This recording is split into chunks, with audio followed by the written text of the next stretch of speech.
दूसरा इसमें अभी जो हम लोगों ने अध्याय 3 मकार की उपासना में अव्याकृत 1 नंबर, अब दूसरा नंबर है कारण शरीर।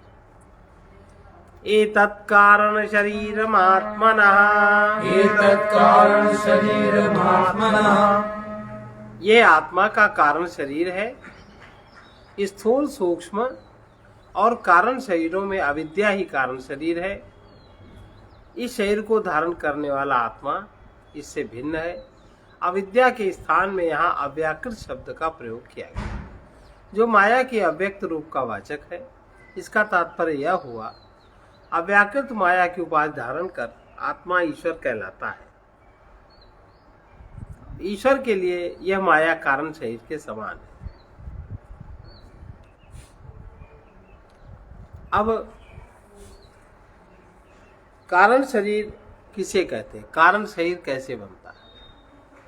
पाप पुण्य कर्म, हमारे पाप पुण्य कर्म वासना बनकर गहरे कारण शरीर तक पहुंच जाते हैं।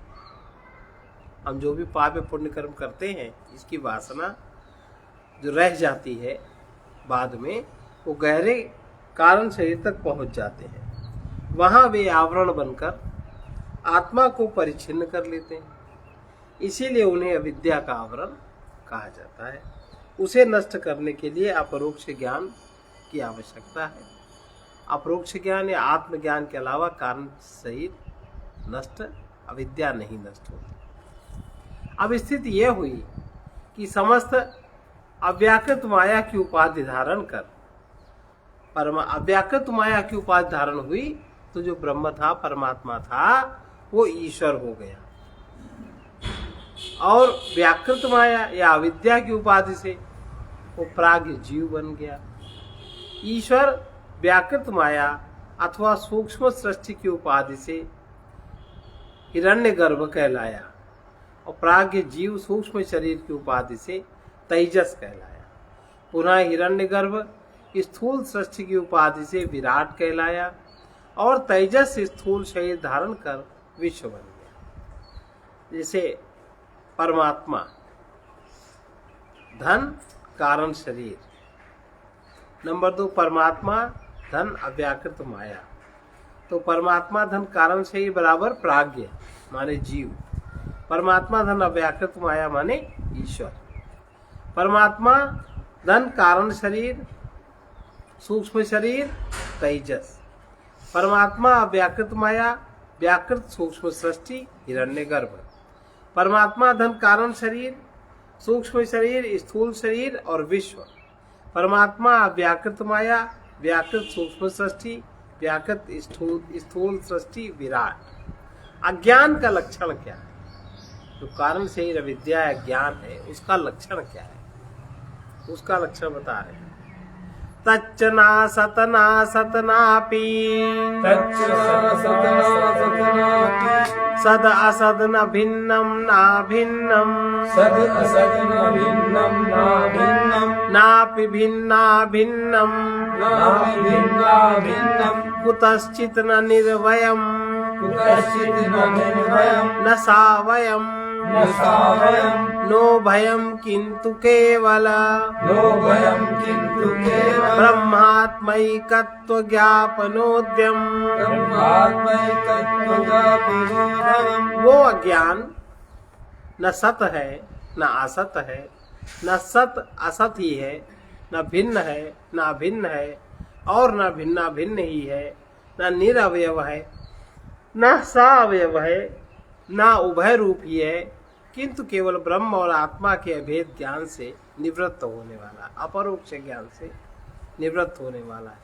तत्वबोध में आचार्य ने कहा है, आचार्य माने शंकराचार्य जी ने कहा है, अनिर्वाच्य अनादि विद्या रूपम। अनिर्वाच्य अनादि अविद्या रूपम। अविद्या अनिर्वाच्य और अनादि है। यहाँ अनिर्वाच्य का अर्थ स्पष्ट करते हैं। अनिर्वाच्य उसे कहते हैं जो न सत हो न असत, न सत असत हो, वो अनिर्वाच्य है। अविद्या सत नहीं हो सकती, क्योंकि परमात्मा से स्वतंत्र अविद्या का कोई भी अस्तित्व नहीं है। किंतु उसे असत भी नहीं कह सकते, क्योंकि उसके कारण हम नित्य सुख दुख का अनुभव करते हैं। उसे सत और असत मानना भी उचित नहीं है, क्योंकि एक ही वस्तु में दो विरोधी लक्षण नहीं हो सकते। अनिर्वाच्य वस्तु सत से भिन्न अभिन्न भिन्ना भिन्न भी नहीं होती। अविद्या ऐसी ही है।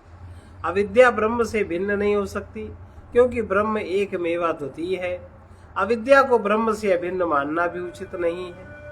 ज्ञान स्वरूप ब्रह्म में अविद्या का होना असंभव दिखाई देता है। भिन्न और अभिन्न एक साथ मानने में विरोधाभास आता है। अनिर्वाच्य वस्तु सावयव निरवयव उभयात्मक भी नहीं होती। अविद्या ऐसी ही है। अवयव का अर्थ होता है कि अंग। अविद्या का कोई अवयव या अंग नहीं हो सकते। फिर भी उससे नाना रूप जगत का विस्तार हो जाता है, इसलिए वो सावयव भी प्रतीत होती है। अवयवों का होना और न होना ये दोनों विपरीत लक्षण वे एक साथ एक वस्तु में नहीं हो सकते। इसलिए अविद्या इस दृष्टि में भी अनिर्वचनीय है। इस प्रकार का वर्णन विवेक चूड़ामणि में शंकराचार्य जी ने माया के विषय में किया है। वहां कहा है, माया न सत है न असत है, न उभय रूप ही है, न भिन्न है न अभिन्न है, न भिन्ना भिन्न दोनों रूप है। वो न सावयव है न निरवयव है, और न दोनों रूप है।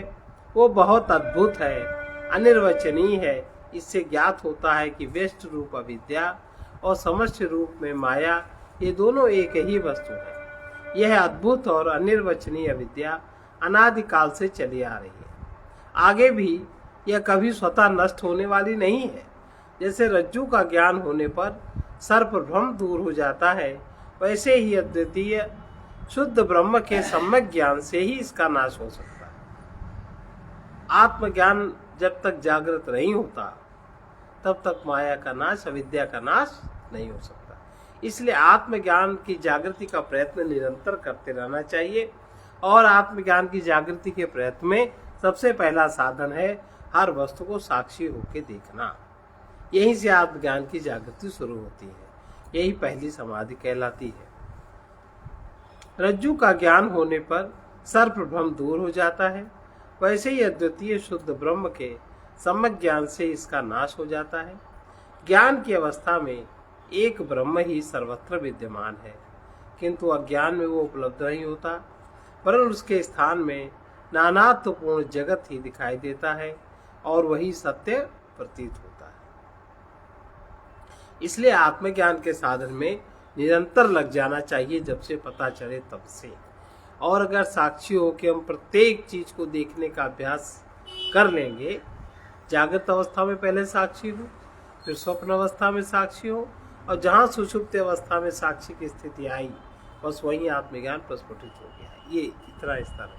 लेकिन इसके लिए जो हमारा विकार है, हमारे जो काम क्रोध लोभ मोह मद मत्सर आदि विकार है, इनको विचार पूर्वक विवेक पूर्वक इनको हम अपने से अलग करते जाएं, इनकी लेयर अलग करते जाएं, या इसके विपरीत हम गुणों का अभ्यास करें। जैसे लोभ है तो दान का अभ्यास करें, काम है तो निष्कामता का अभ्यास करें, क्रोध है तो क्षमा का अभ्यास करें, और मद है तो सरलता का अभ्यास करें, मत्सर है तो प्रेम का अभ्यास करें। इस प्रकार से विपरीत गुण का अभ्यास करने से हमारा अंतःकरण शुद्ध होना शुरू होता है और साक्षित तो हमारा जागृत होने लगता है। ये थोड़ी मेहनत की बात है, लेकिन करना अवश्य चाहिए, और नहीं तो बिना किए अपने आप होगा नहीं। और जब तक आत्मज्ञान का बोध जागृत नहीं होगा तब तक ये विद्या भी समाप्त नहीं होगी, अज्ञान भी समाप्त नहीं होगा। मत्सर को बता दीजिए, मत्सर को मतलब क्या होता है? मत्सर माने ईर्ष्या। अब चौथा है सुषुप्ति। सर्व प्रकार ज्ञानोपसंहारे बुद्धि कारणात्मनावस्थानम्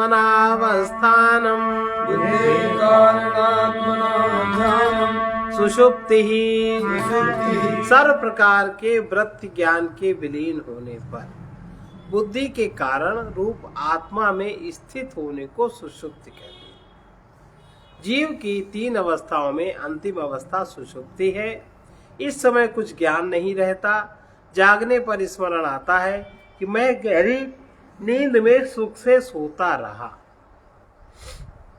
यही स्मृति उस अवस्था के अनुभव का प्रमाण है। स्वप्न और जागृति का अनुभव न रह जाने के कारण उनका दुखद प्रभाव भी ज्ञात नहीं होता, इसलिए वो सुख की अवस्था है। सुषुप्ति का सुख जागृति और स्वप्न के सुख की अपेक्षा उच्च स्तर का है।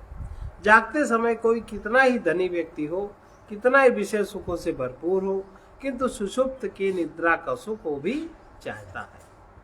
इसीलिए वो ऐसा बिस्तर, ऐसे स्थान में सोता है जिससे उसकी किसी नींद में किसी तरह की बाधा न पड़े। सुषुप्ति के समय आत्मा का तादात्म्य एक ही शरीर से रहता है। ये एक शरीर अविद्या या वासना से निर्मित होने के कारण आत्मा को आवृत्त सा कर लेता है। अतः कारण शरीर का अभिमानी जीव न अपने आत्मस्वरूप को जानता है और न ही नाम रूपात्मक जगत को ही जानता है। इस समय ज्ञान के साधन मन, बुद्धि और इंद्रियां भी अपने कारण में लीन हो जाती हैं। फिर भी इस अवस्था का अनुभव जीव को किसी प्रकार होता है, तभी तो जागते समय उसका स्मरण रहता है। यदि सुषुप्ति में इतना अधिक अज्ञान हो गया हो कि उसका स्मरण ही न रहे, तो हमें उस अवस्था की जानकारी कभी नहीं हो सकती। इस तर्क के आधार पर कहा जा सकता है कि प्राणेय आज्ञा होने के कारण इस समय जीव को प्राज्ञ कहते हैं। अक्सर मृत्यु के समय जीव सुषुप्त अवस्था में ही चला जाता है। जब जीव की मृत्यु होती है, 100 में से 99% जीव सुषुप्ति अवस्था में ही उनकी मृत्यु होती है और सुषुप्ति अवस्था में ही उनका जन्म भी होता है। हाँ, और जागृत अवस्था में जिसकी मृत्यु होती है, जागृत अवस्था में उसका जन्म होता है, तो वो फिर संसार में लिप्त नहीं होते। 5वां नंबर है प्राज्ञ। प्राज्ञ किसे कहते हैं? तदुभयाभिमान्यात्मा प्राज्ञः। उन दोनों कारण शरीर और सुषुप्ति अवस्था का अभिमानी आत्मा प्राज्ञ कहलाता है। कारण शरीर का अभिमानी आत्मा प्राज्ञ कहलाता है। सुषुप्ति उसकी अपनी अवस्था है। यद्यपि इस समय अहंकार की वृत्ति लीन हो जाती है, फिर भी संस्कार रूप में अहंकार बना ही रहता है और उसके कारण यह अवस्था जीव की ही मानी जाती है। व्यष्ट रूप में शरीर और सुषुप्ति अवस्था का अभिमानी जीव प्राज्ञ कहलाता है और समष्टि रूप में अव्याकृत माया की उपाधि वाला परमात्मा ईश्वर कहलाता है। इन दोनों का निरुपाधिक रूप परम सत्य है। अव्याकृत माया भी ईश्वर का कारण शरीर है। तात्विक रूप से प्राज्ञ और ईश्वर में एकता है, किंतु दोनों की उपाधियों के कारण ऊपरी भेद है। ईश्वर सर्वज्ञ, सर्वशक्तिमान, सर्वनियंता है और जीव अल्पज्ञ, अल्पशक्तिमान, केवल अपने व्यक्तित्व का नियंत्रक है। ईश्वर स्वामी है, जीव सेवक है। जीव के अज्ञान की अवस्था में भेद की प्रधानता है, ज्ञान की अवस्था में अभेद की प्रधानता है। तत्वबोध में शंकराचार्य जी कहते हैं, जीवेश्वर भेद दृष्टि यावत् पर्यन्तं तिष्ठति तावत् पर्यन्तं जन्म मरणादि रूप संसारो न निवर्तते तस्मात् कारणात् न जीवेश्वरयोर्भेद कारणात् न जीवेश्वरयोर्भेद बुद्धि स्वीकार्य।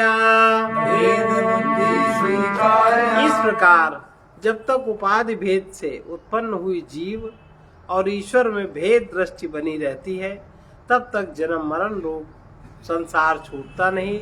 इसलिए जीव और ईश्वर के बीच भेद बुद्धि स्वीकार नहीं करनी चाहिए। अब 6वां है मकार। एतत्त्रयं मकारः, एतत्त्रयं मकारः। ये तीनों मकार है। कौन तीनों? कारण शरीर, सुषुप्ति अवस्था और प्राज्ञ। कारण शरीर, सुषुप्ति अवस्था और प्राज्ञ तीनों मकार है। ओंकार में जो मकार है वो तीनों है। समस्त ओंकार परमात्मा का वाचक है और उसकी एक मात्रा मकार कारणोपाधिक परमात्मा की वाचक है। उपाधियों के अंतर्गत कारण शरीर, सुषुप्ति और उसके अभिमानी व्यष्टि और समष्टि सब आ जाते हैं। ओंकार की उपासना आकार प्रधान और उकार प्रधान कर लेने पर मकार प्रधान करते हैं। मकार में ओंकार का उच्चारण करते हैं और माँ के अर्थ रूप में कारण शरीर, सुषुप्ति अवस्था दोनों के अभिमानी प्राज्ञ का सतत चिंतन किया जाता है। इसमें दृढ़ निष्ठा उत्पन्न होने पर समष्टि रूप अव्याकृत माया और उसके स्वामी ईश्वर का स्मरण किया जाता है। इस स्तर की उपासना साधक को निरुपाधिक आत्मा तक पहुँचने और उसकी उपासना करने की योग्यता प्रदान करती है। मकार प्रधान ओंकार की उपासना करते हुए समस्त प्रपंच को अपने अंदर लीन कर लेते हैं। वस्तुतः जागृत अवस्था में ही यदि सुषुप्ति अवस्था का अनुभव होता है और उसमें कुछ स्थिरता आ जाती है तो समाधि के बहुत निकट की अवस्था है। जागृत अवस्था में ही सुषुप्ति अवस्था का अनुभव अगर हो जाए तो समाधि है वो, और उसमें कुछ स्थिरता आ जाए तो वो समाधि के बहुत निकट की अवस्था है।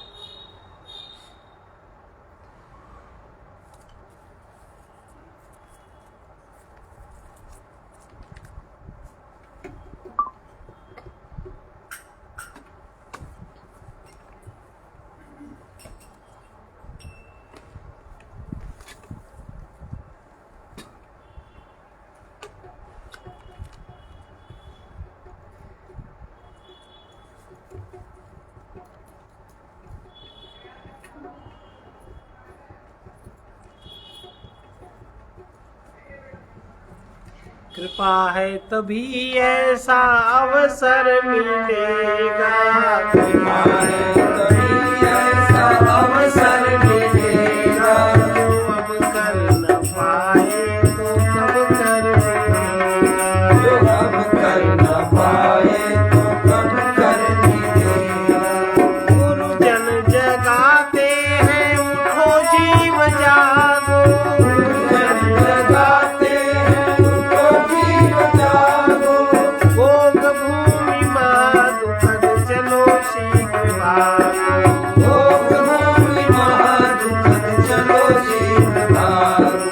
राग द्वेष लोभ मोह सभी दोष त्यागो, राग द्वेष लोभ मोह सभी दोष त्यागो। देते रहो जो भी बने किसी से न मांगो, देते रहो जो भी बने किसी से न मांगो। समय निकल जाने पर फिर न कर मिलेगा, समय निकल जाने पर फिर न कर मिलेगा। कृपा है तभी ऐसा अवसर मिलेगा, कृपा है तभी ऐसा अवसर मिलेगा। जो अब कर न पाए तो अब कर मिलेगा, जो अब कर न पाए तो कब कर मिलेगा। जगत में सभी को पाल खा रहा है, जगत में सभी को काल खा रहा है। तुझे गोद तुझे मुख मध्य जा रहा है, तुझे कौन तुझे मुख मध्य जा रहा है। कौन है जो काल से बच पा रहा है, कौन है जो काल से बच पा रहा है। ध्यान रहे तुम्हारा भी समय आ रहा है, ध्यान रहे तुम्हारा भी समय आ रहा है। शरणागत भक्त को अभय वर मिलेगा, शरणागत भक्त को अभय वर मिलेगा। जो अब कर न पाए तो अब कर